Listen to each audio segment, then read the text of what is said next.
Bonjour à tous et bienvenue dans cette vidéo sur les actions mécaniques et les forces dans laquelle je vais présenter le principe des actions réciproques.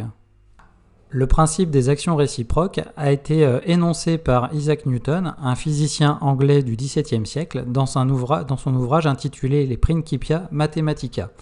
Ce principe correspond en fait à la troisième loi de Newton, qui nous dit que deux objets seront en interaction s'ils exercent des forces l'un sur l'autre ayant comme propriété la même droite d'action, qui sera la direction portée par la même droite, des sens opposés, la même norme, et donc ce principe va s'appliquer sur tout type d'action, que ce soit de contact ou à distance.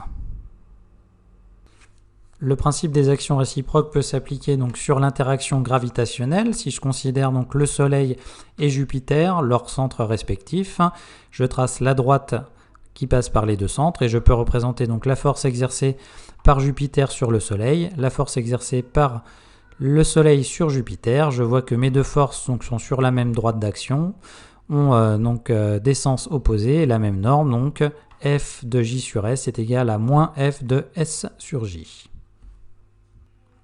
Autre cas maintenant avec le cas des actions de contact. Si je considère une tasse posée à la surface d'une table, le milieu de la zone de contact entre la table et la tasse se trouve ici. Je vais avoir deux forces qui seront la force qui vont être toutes les deux verticales, qui sera la force exercée par la table sur la tasse qui sera verticale vers le haut, la force exercée par la tasse sur la table qui elle sera verticale vers le bas, et on a bien F de la table sur la tasse qui est égal à moins F de la tasse sur la table ici. Et enfin dernier cas avec le cas d'une fusée qui avance dans l'espace ici. On va avoir le cas en lien avec la force de contact entre les gaz éjectés et la fusée. Le point de contact se trouve ici.